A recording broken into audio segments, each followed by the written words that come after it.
Thank you very much, everybody, for joining our webinar, When I Grow Up, I Want to Be a Threat Hunter. So we'll do a bit of housekeeping as usual.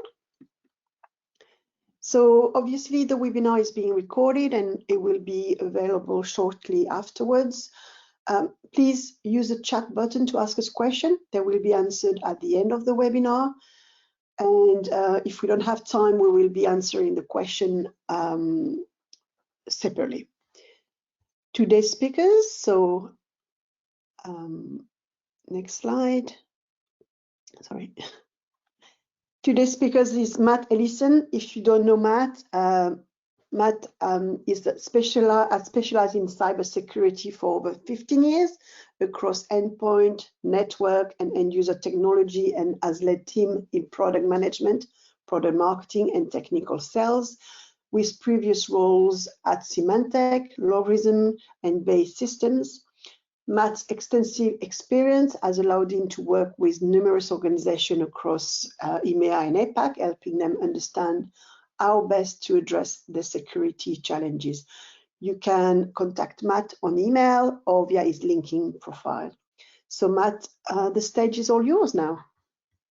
Brilliant. Thank you, Virginie. So thank you everybody for joining this morning. Great to have you with us. Let's just run through quickly the agenda that we're going to have today. So firstly, we'll just kick off with a brief history of security operations, where we came from and where we're at today.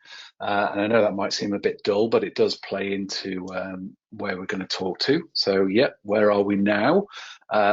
How are kind of most people addressing their security options and how are they working?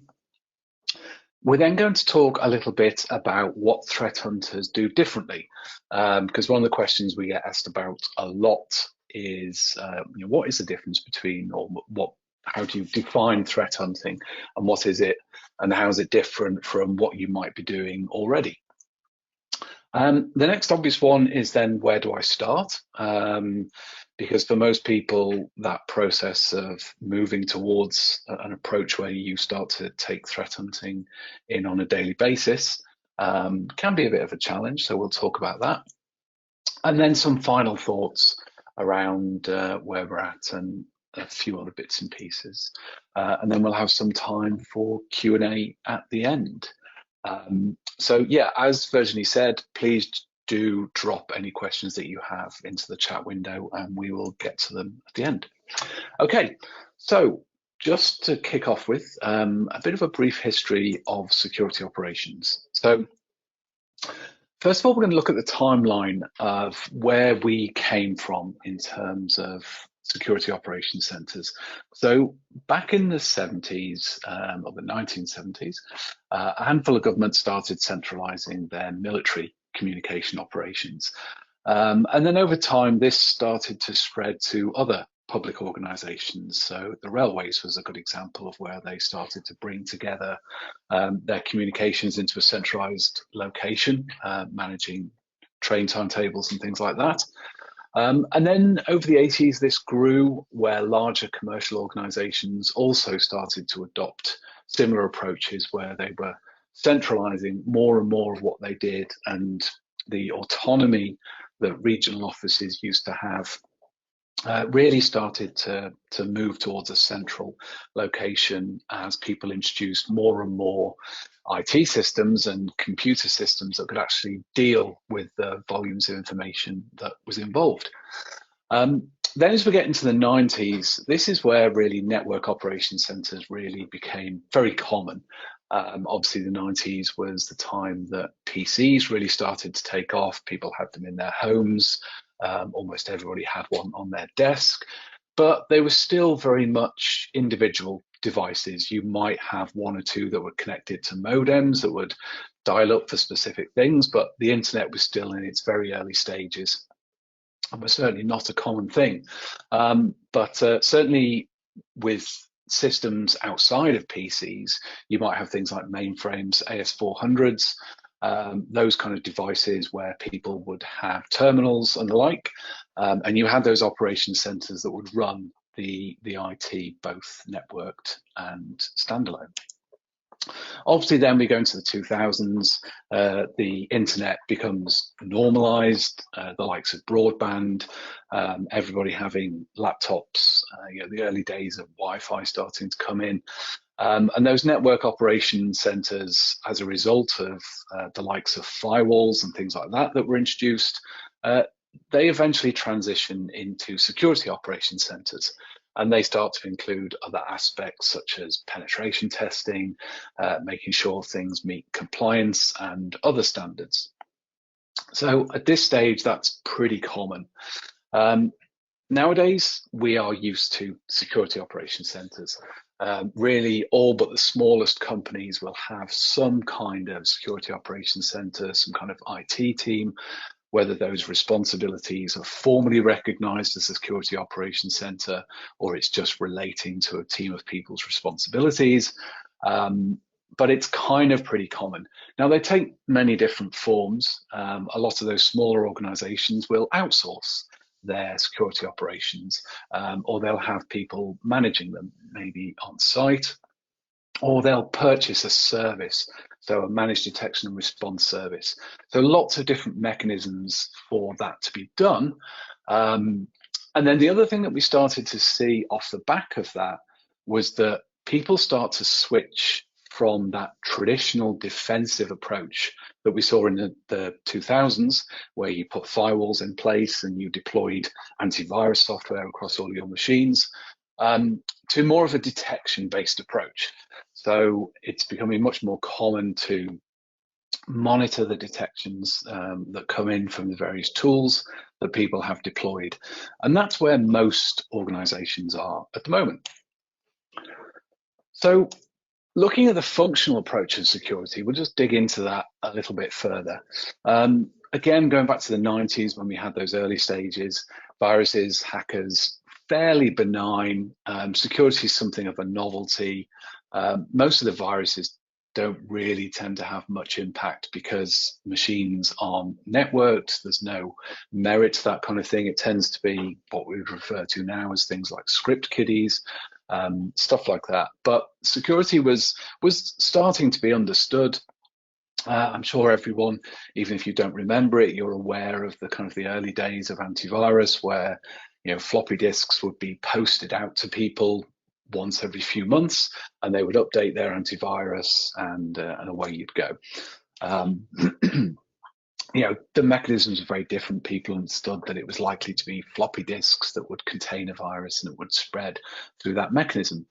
Over the 2000s, that obviously changed because people became connected to the internet, or at least much more likely to be connected to the internet. We started to use tools like email, and email started to have functionality like attachments and things like that. And organizations realized that being deployed on the internet meant that they had to have firewalls. So we started to see a variety of different firewalls, both hardware and software, being deployed. A much more widespread use of antivirus, plus the updates of those antiviruses would start to have a much higher level of change, much greater frequency of updates. But still, it was all focused around defending the boundaries of an organization. Once we get to the 2010s, this was where the attackers really changed their approach. They became much more commercial in their approach, a lot less people doing it on their own. We started to see organizations, we started to see the nation state attackers coming into play.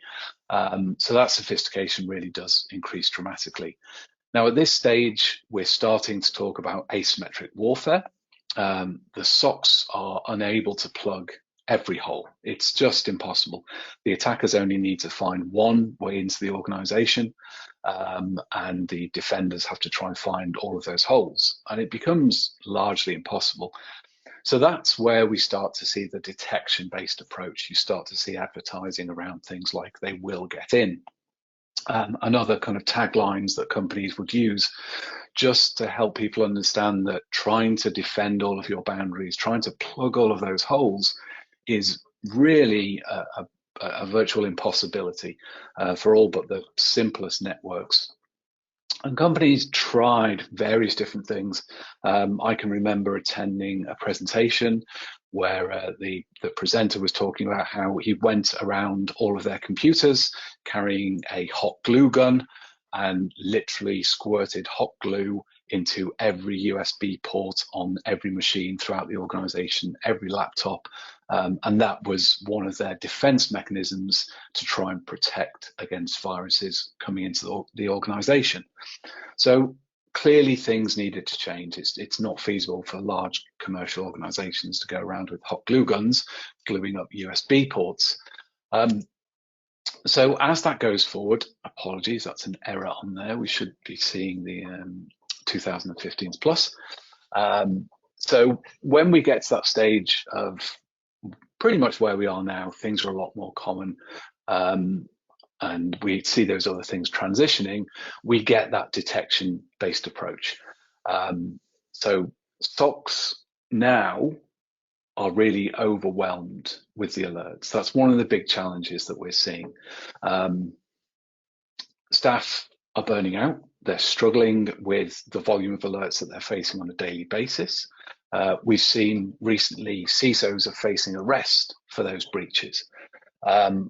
As a result, large organizations are looking for better ways to secure their systems and to develop those threat hunting approaches. Now, this is a really important thing to focus on because for most organizations that, certainly for me that I talk to on a daily basis, they're still very much in that detection-based approach. And rightly so, because the vast majority of tools that are within the marketplace, that's what they're based around. Now, there's a number of different ways that that can be done. It can still be done in a very straightforward way. The classic signature-based approach still has its values. It's still relevant for lots of detections.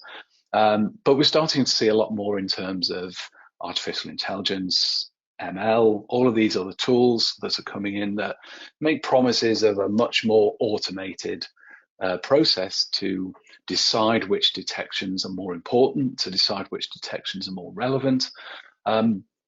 But even with all of these tools, even with all of those mechanisms, we know from the security operations centers that we talk to that the analysts are still struggling. They're still overwhelmed with the sheer volume of alerts, that they're kind of facing a day-to-day basis of the alerts coming in faster than they can actually get in and look at them. So there's lots of different things start to happen and people miss things quite naturally. And as a result, that's when we get these breaches coming through. So threat hunting is really coming about to try and find a different way that still makes use of that detection, in the same way that detection-based approaches still make use of the defensive-based security. We're not ever going to start removing firewalls and things. They haven't gone away. It's just that we're building on these different techniques. So digging into that, again, to reiterate, cybersecurity constantly develops. We've gone from nothing to defensive to detection, and we're now starting to switch into that approach where we're doing a lot more hunting. As I mentioned, that defensive strategy still quite rightly forms the backbone of security. It's still very important. For those of you that have been in the industry for a while, you will have seen how firewalls have changed, how their functionality has increased, and firewalls now do a lot more work in terms of trying to preemptively block and make changes. All of that still absolutely applies and still is really, really important. One of the challenges with detection is that it is, unfortunately, often just devolved to the vendor provided alerting. So what we mean by this is that for many organizations, the challenges around running a SOC, around deploying the tools that are in place, is that you just have to take at face value the alerts that the tool is providing to you. You have to trust that that tool is indeed identifying what's important and what isn't. Now, for those of you that have been following the Call Out webinars for some time, you'll know that we have done webinars around how this has completely failed. SolarWinds and Log4j are being two examples that immediately jump to mind, where the people impacted had all of the necessary tools in place. They had their endpoint detection. They had network detection. They had lots of different security tools in place. But because of the nature of what happened with those attacks, those tools regarded the malware, as it was, to be completely benign because of the path that it came through. So there's a challenge there around just accepting that vendor provided alerting. As mentioned, and if any of you are analysts, you will absolutely identify with this. At a previous organization I worked at, I was involved in the product side of life, and I spent a day sitting with some analysts in a security operations center, and I watched as they did a select all across a page of about 100 alerts and just closed them all without even opening any of them. And I chatted to the analyst about that, and he kind of explained to me how that particular alert, they had never ever seen a true positive. It was 100% false positive, but they kept that alert going because somebody somewhere had decided that it was potentially an attack vector, and it was important for them to get alerts on what might happen, because one day it might be a true alert. So yeah, just in case alerts, let's keep it just in case something happens. That fear of missing the true positive can also drive behavior. The kind of, we need to cover everything, we need to make sure every possible thing is covered. Effectively, when you have that kind of approach, it's taking you right the way back to the defensive based approach of where you're trying to find every hole within the network, every possible thing that could go wrong. And instead of kind of searching for it, instead of using that hot glue gun to plug up the USB port, you're creating a detection for somebody plugging something into that USB port so that you can see what it is that's been plugged in and see whether it's malicious or not. So it's the same kind of approach of a behavior that just creates a huge amount of work with very, very little reward. And the chances of finding something is very, very small.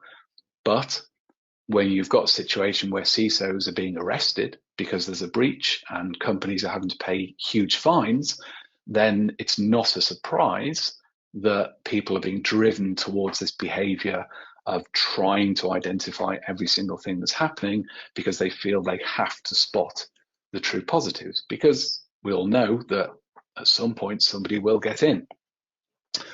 Now, when analysts are on this back foot, when you're swamped with alerts, it's incredibly difficult to change that behavior. It's incredibly difficult to come into work one morning knowing that you've got however many thousands of alerts will have been created overnight, and say to yourself, well, actually, I'm going to ignore all of them and I'm going to take a different approach. So we understand that that's challenging. That then leads us to, what do threat hunters do differently? So there is a natural progression with threat hunting. Defensive, as we discussed, great principle, but it's asymmetric. The attacker will always win.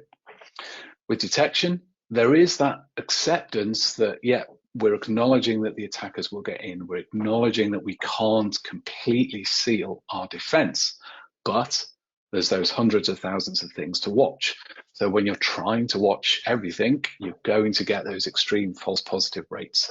It's costly and is typically ineffective.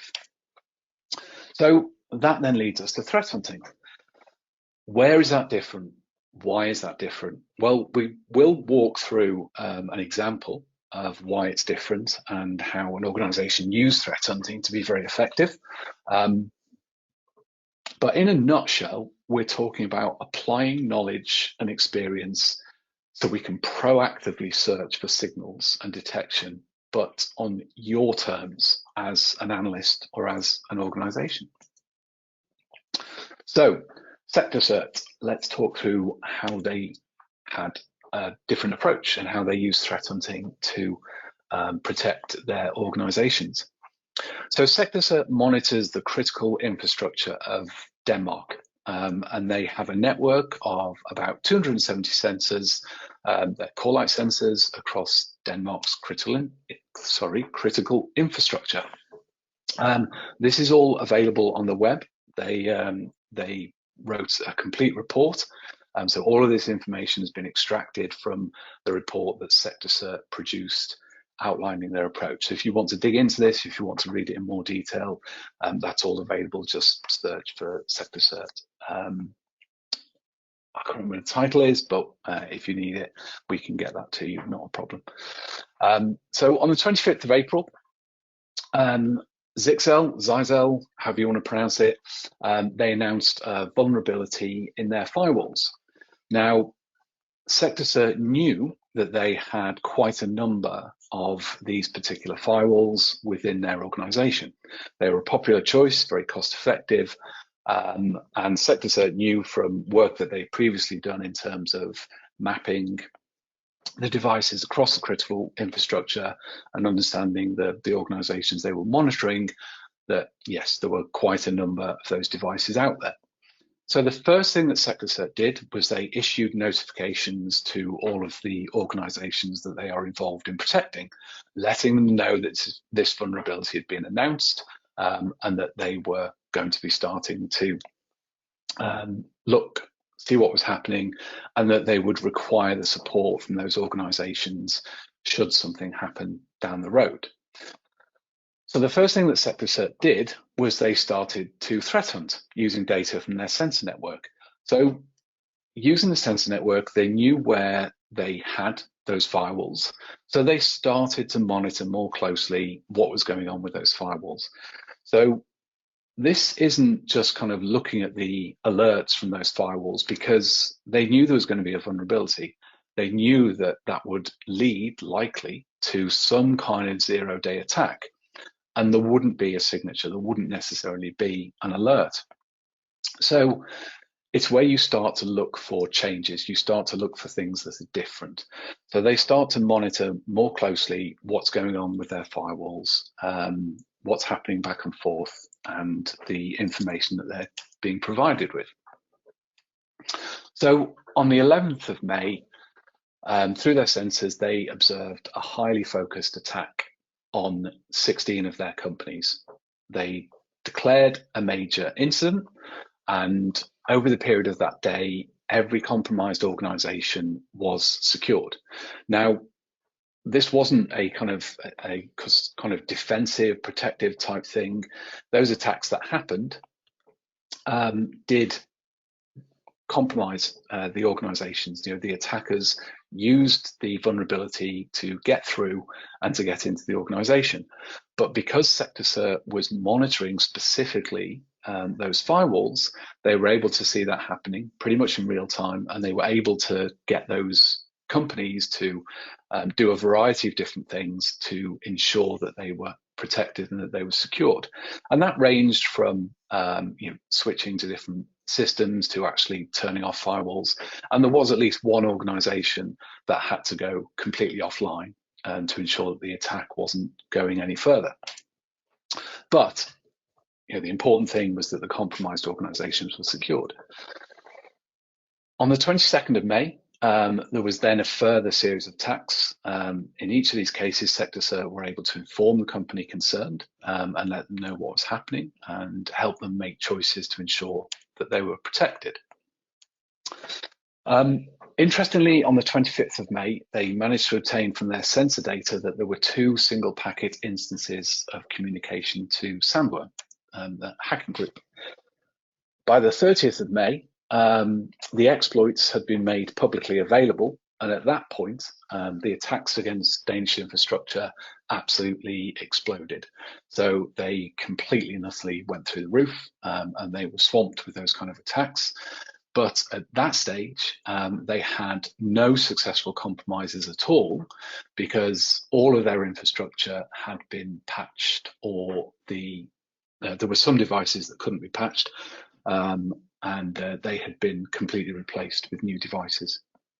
So what's really important here is that process that they went through in terms of directly monitoring not only just having a sensor network out that they monitor, but looking at that threat intelligence, receiving the alert that something relevant to their infrastructure was happening, that there was a vulnerability, specifically monitoring those devices to see changes, to look for things that were happening, identifying the attacks, helping the organizations manage those compromises as they happened, and then ensuring that they were all protected and everything was done.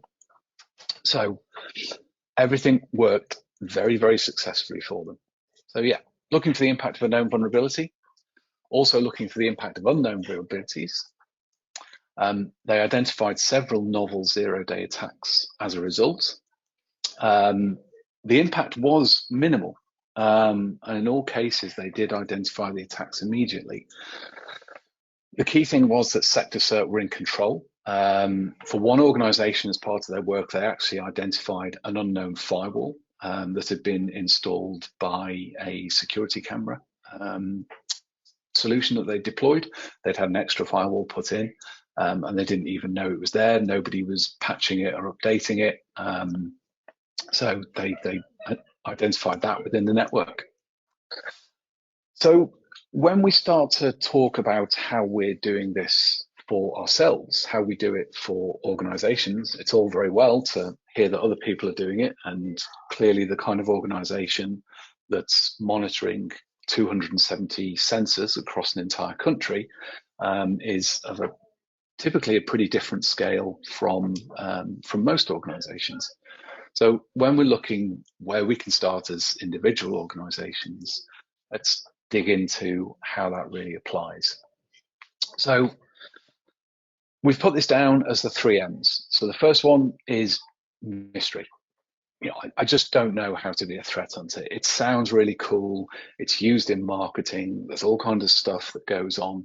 But ultimately, what does that really mean? What does it mean to be a threat hunter? Then there is the mindset. So that's a big change, right? When you're used to doing this kind of defensive or detection-based approach, you're used to just sitting down, dealing with those alerts, working through the alerts, investigating the alert. Is it true positive? Is it a false positive? And typically, you don't go any further than that. It's a false positive, close it down. It's a true positive. Okay, what caused it? How do we fix it? Close that port on the firewall, update that machine, whatever it might be, and then move on to the next alert. So you never get past that approach of just dealing with alerts. So changing that mindset and saying, actually, we are going to start threat hunting, that's another big thing.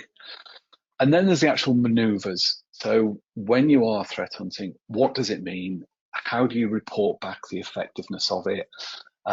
It's very easy to report on alerts. It's very easy to say, hey, I've got X number of alerts, and we addressed all of these within this agreed interval, and we met all of our service requirements, and everything's hunky-dory.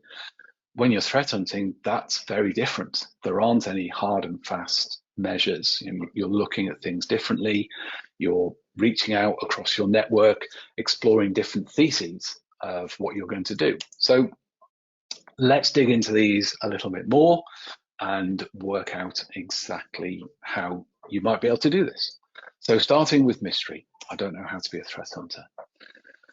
The first thing to really consider is, what are the issues that you are specifically facing? What's unique to your organization? So typically with most organizations, they've got a generic vendor provided rule set. They're just taking that. It was provided. I was told by my vendor, this is going to be great.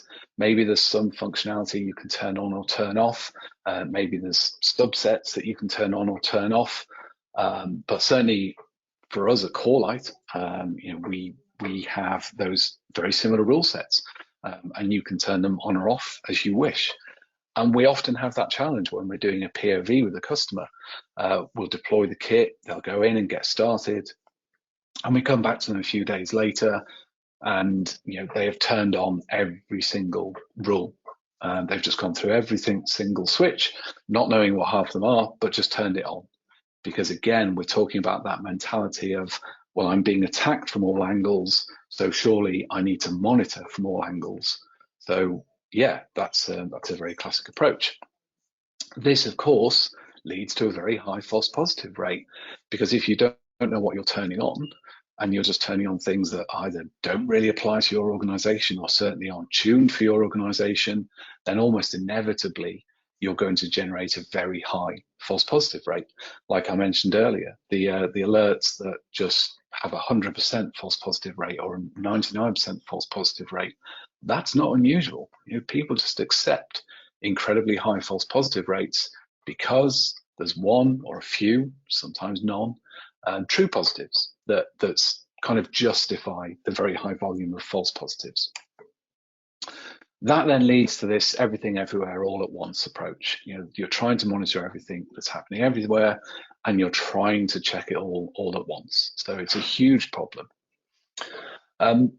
Maybe there's issues around knowledge sharing. Maybe that you've got people on your team that are just working through alerts without really understanding the context of those alerts within the organization, not knowing which servers are the most important, not knowing the structure of the network completely. That can be a real challenge. That then leads to, what is it I'm looking at? It's often a case of analysts can be working with alerts, not really understanding where it sits because they don't have that knowledge, as mentioned above. So taking all of that, those can be the challenges that you're starting with.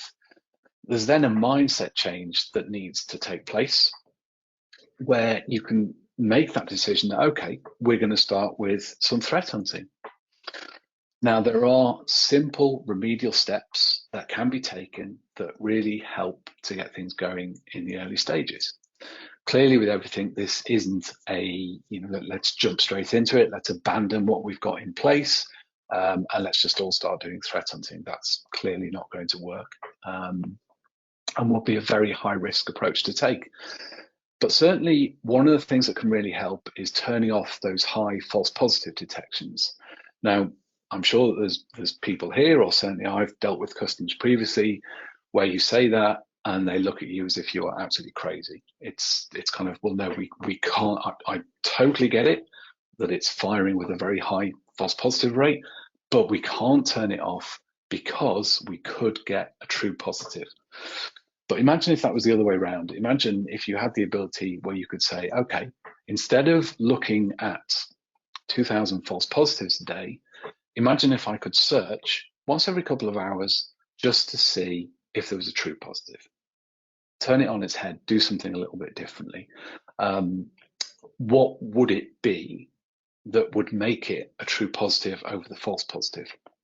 Now, I appreciate that that's getting also into things like tuning. If you can tune it down and work out what's a true positive, then you can eliminate the false positives and all of that kind of stuff. But with a lot of these detections, you can simply turn it on its head, and you can look at things a little bit differently. And ultimately, we'll get into it in a moment, but ultimately that's what being the kind of that threat hunter is. It's starting about building that thesis on paper. So I've got an idea, or I've kind of imagined that something could happen and it could look like this. So it could be something like, if we look at kind of things like SolarWinds and Log4j and those kind of attacks, that concept of, well, if a legitimate piece of software within my organization had been somehow compromised and was being used to reach out across my network to look for other potential compromises, what might that look like? How might that impact my network? What would be the kind of things that I would be looking for if that was the case, if I found myself in another SolarWinds type position? So those are the kind of things that you can start to do and you can start to look for. One of the most important things that we see is helping different parts of the business really extend their knowledge on the existing systems that are in place, making sure that the teams really understand which systems are important and why. At a high level, of course, people know that if it's in the data center, sure, it's important, it's an important server. but organizations are spread across many different tools and systems. Organizations now are not just in the cloud, they have software as a service offerings within the cloud. They have things replicated from the cloud into their data center. There's all these incredibly complicated and sometimes difficult to understand mechanisms to where everything sits. And of course, it would be foolish to expect everybody within the organization to be able to understand the nuances of large corporate networks. But having some kind of knowledge system where things can be looked up, where things can be understood, that can really help with people's understanding of what they're doing, tuning, and really making an impact as to how people spend their days going out and looking across the network to see what's happening. The next thing that we can do is actually allocate time for a threat hunt. So maybe for each analyst, there's an hour a day where they get to go and hunt across the network. They get to use the tools in place. And of course, you can use a detection as a starting point to go off and look. A detection can be very useful. Again, as mentioned previously, nobody is suggesting that we should turn these things off. It's just a case of don't just go detection by alert. If you've had a genuine detection that's come back a true positive, investigate it further, understand how and why, think about other systems that could be impacted that wouldn't have been caught within that detection because of the way it's been configured. So all kinds of different ways that threat hunts can be envisaged and started, and time can be allocated so people can actually start to get a feel of how they could do that. One thing that's definitely applicable is check if you have any reliance on magic bullets. It's definitely something that organizations can get caught up in, that kind of belief that the system that you have in place will be able to go off and learn the network and is able to look at stuff that's different. Now, anybody that's spent a long time looking at network traffic will know that almost no network is normal. Every network is unique. They change consistently. There is no such thing as regular, constant networks that can be used as a baseline for other stuff to work out what's wrong and what isn't wrong. It can certainly be helpful, and it can certainly be useful to give insights into what's out there and what's going on, but nothing can replace that effort that goes into properly learning a network and understanding what's happening. So make sure there's no reliance on magic bullets, that there's no solutions that have been deployed where you're waiting for that solution to give you all of the answers, because invariably they don't really deliver quite as well as we would hope for. Obviously, you can also do a gap analysis. Look at the tools that you have in place. Are there any areas that you're not covering? It's very normal for companies to have endpoint detection and response tools. But as the marketplace has shown, with the growth in things like XDR and network detection and response, people are realizing that the detection approach probably needs a little bit more coverage. It's very easy to say, well, everything, as long as you've got endpoint detection, you're going to see everything that happens across the network. But as we know, that's not necessarily true. You can have new devices that don't have endpoint detection. There's any number of stories of devices that can't have endpoint detection installed on them being used to compromise other devices and being used for various different things. So always good to understand that whether you have the required coverage across your organization to make sure that you do have that visibility into everything to be able to get going. And then, of course, training.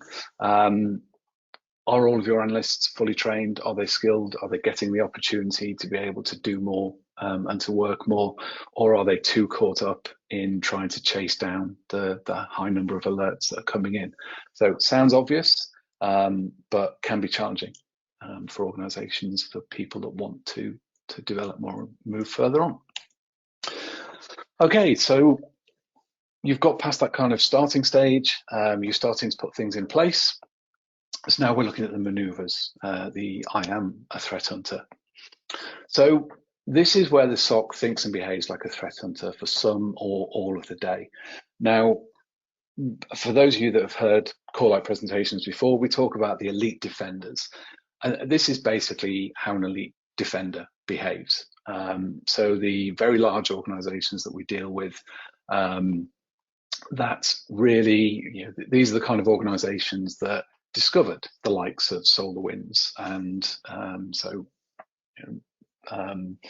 the kind of incident response organizations that come in and deploy tools such as Call-Out and search across the network, do this threat hunting to find the threats that the tools that the customer has had in place, who has been compromised or breached.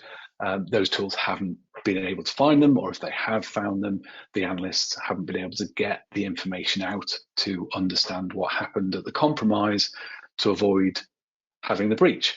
So that's how these organizations function. They think like threat hunters. They deploy these tools, they get the information back from what's going across the network, and they hunt. They understand with the customer, how are things configured? What's going on? What are your systems that you're using? What have you seen that led you to believe that you've been compromised or breached? So having that kind of mentality, even if it's just for a short time during part of the day, can be really, really useful. Just having that kind of the ability, a very simple way that I've heard somebody describe it as, it's, imagine if somebody had said to you, over the next 24 hours, we're going to be doing a penetration test. And it's going to be a super aggressive penetration test where we're going to do whatever we can to get into your organization. That can be a very different incentive from just working through the mountains of alerts that come in on a day-to-day basis. Now, of course, you can turn around and say, well, we're being attacked day in, day out. And of course, that's true. But knowing, certainly in my experience, if organizations know that they're having a penetration test done, there's just something that slightly changes. There seems to be a change in mindset between an everyday kind of, yeah, sure, we get all the constant stuff to, oh, okay, we know that we are actively being attacked by skilled attackers. So yeah, that can be an interesting mindset to apply. So there's some of the evidence around what we're talking about there. Analysts thinking like threat hunters, daily hypotheses tailored to your environment, an evidence-based data environment. So what we're talking about there is going beyond just taking alerts from systems and just taking at face value what the alert says. And because those alerts typically don't contain a huge amount of information to allow you to go further. And again, if you look at how the kind of elite defenders work, they don't just take alerts. They're looking at the detailed information. They're looking at what's happening across the network. They're looking at the network packets and how they're interconnected. They're not necessarily looking at the payload of those network packets, but they're understanding the flows. They're understanding what's going back and forth and the nature of those flows. And again, just to reiterate, that detection-based stuff is really useful, having those indicators, but it's then moving past just responding to that pure detection or alert. Fully documented and fully understood environment, incredibly useful for analysts to be able to immediately go to, say, an IP address or a server name and see exactly what's happening on that server, or if it's a cloud service, exactly what that service is for, exactly what it does, what it talks to, and how it's connected.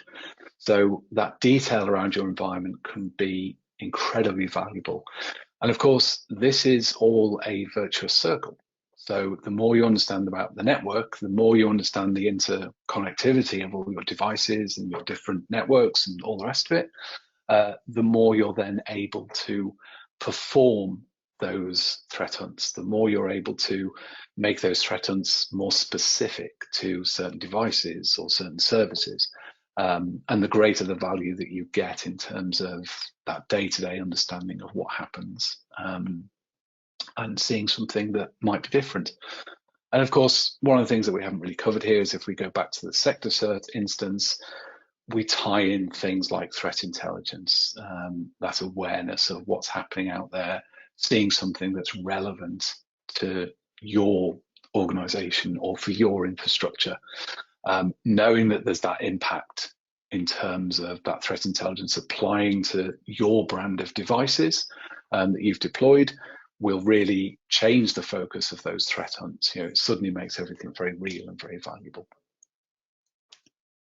So yeah, some final thoughts just to wrap up, and then we'll go into Q&A for 10 minutes or so. So first thing is, nobody said this was going to be easy. It's not. We obviously talked to lots of organizations who do this, either fully or partially, and it was difficult. It was not straightforward. It was challenging for them, and it took a lot of time and a lot of effort. And it can be incredibly challenging when you have the kind of rates of turnover that you do in SOCs these days, with people moving on, and the challenge of getting skilled SOC analysts. So yeah, this is definitely not an easy thing to do. One thing that's really important is, and we see this at Corelight, right? But we go in and talk to customers. We are providing a tool. Our tool and any other vendor's tool can never know your systems and your networks better than your organization. The people within your organization are not just in the security operations center, but bringing in the network folks and the application folks. You are going to know your systems better.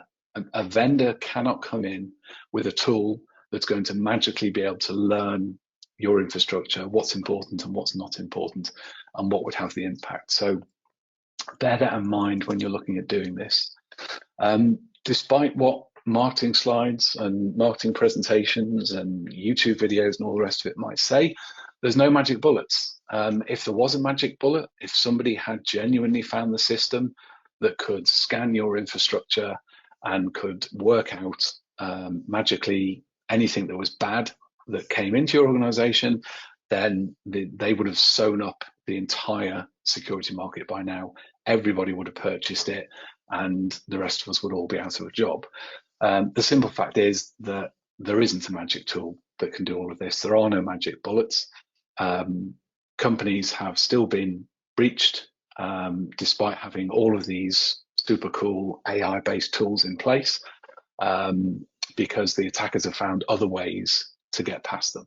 So that's why we talk about this evidence-based approach. Having the evidence that allows you to apply your knowledge and see what's going on is always going to be much more valuable than relying on a tool to magically detect what's happening within a network. The other thing is use what you have, at least to begin with, and that includes going out and doing things like open source. The chances are that even with the tools you have in place, whether you have NDR or XDR or any of these or not, you're going to have an awful lot of information at hand. The tools that are generating these alerts, there's going to be a huge amount of information in there. So look at those first, look at how you can start those threat hunts there, and then move on. One of the things we see is people trying to add to their workload, sort of trying to deal with the alert storms that they get on a daily basis, and then adding more to it. So yeah, we'll deal with that and we'll add in a threat hunt. That kind of is super challenging unless you know that you have the time available and you can fit it all in. But in most cases, it can be better to stop doing some of the dysfunctional things first. Just kind of turn away from them, at least for a while, see how it goes, and then add those new things later. Another really important thing, both within your organization and externally, share what you've discovered, discuss it, get feedback from other people, and engage with other parties. It can be really good just having that time between analysts. I mean, obviously, if you're in a kind of if you've ever worked in a SOC where analysts come in and do different shifts, then you'll understand about handovers and things like that.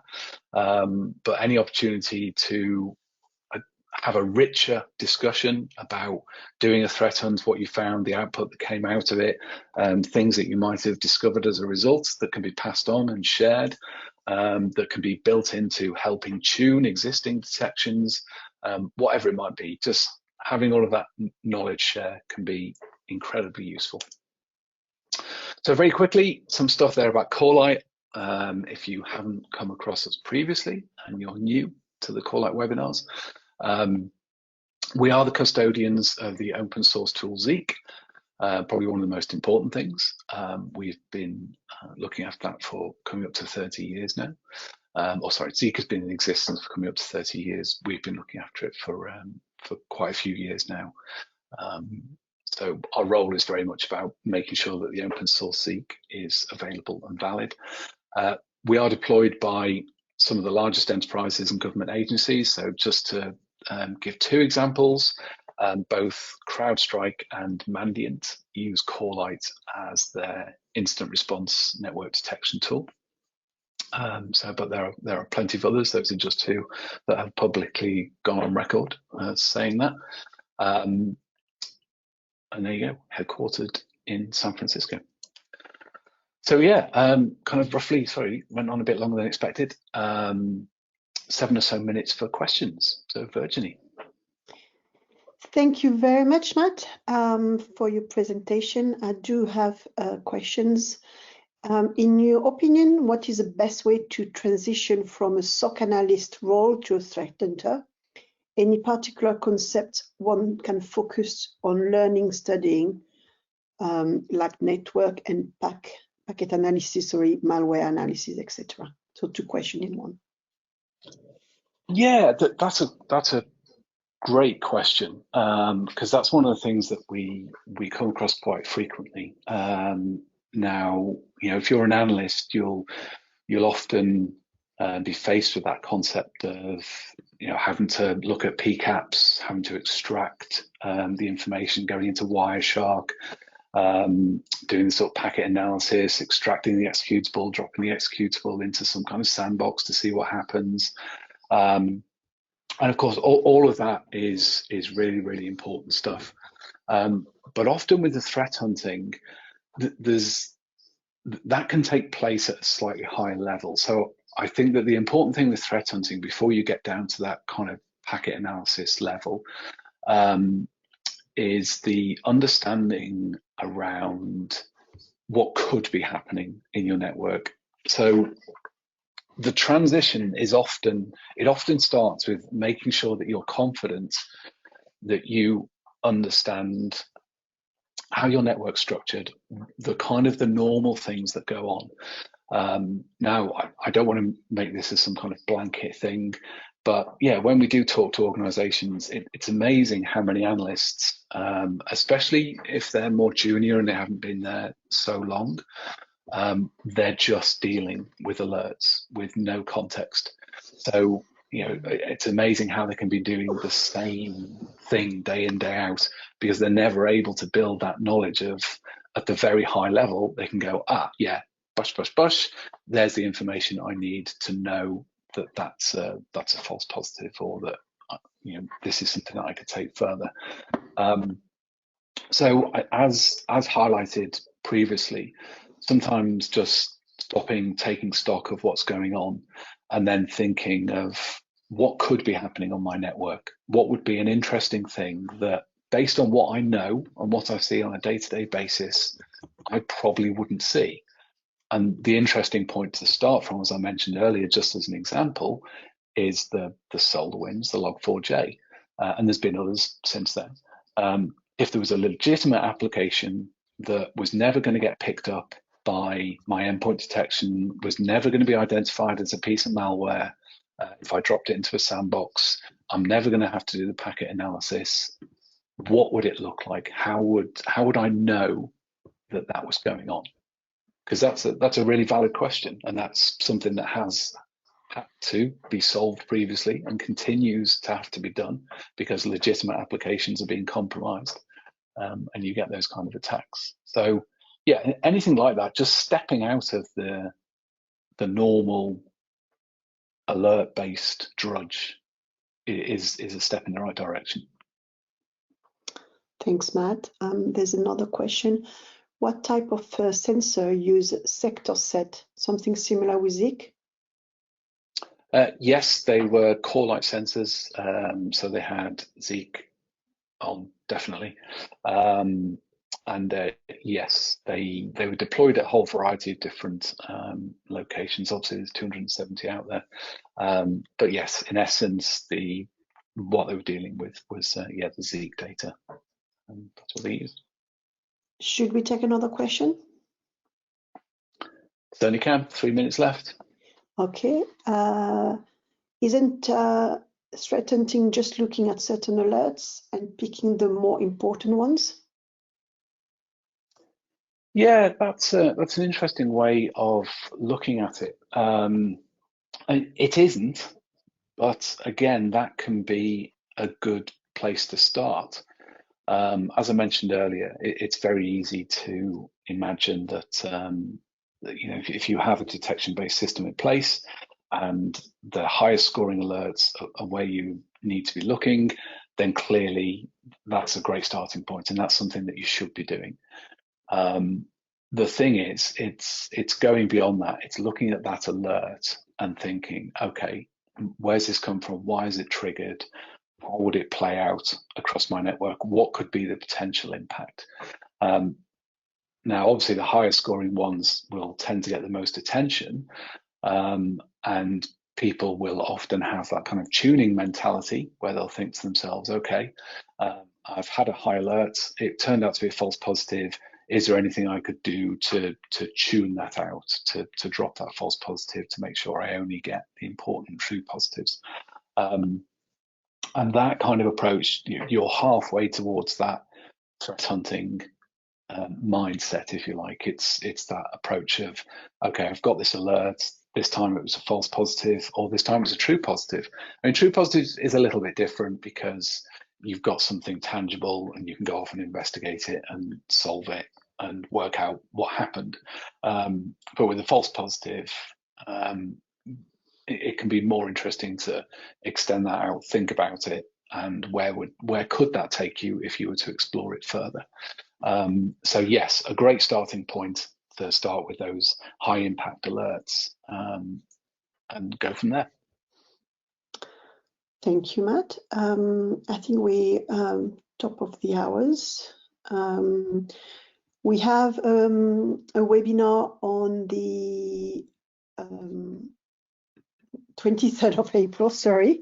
So you'll be receiving an invite for that shortly. So we're hoping to see you then as well.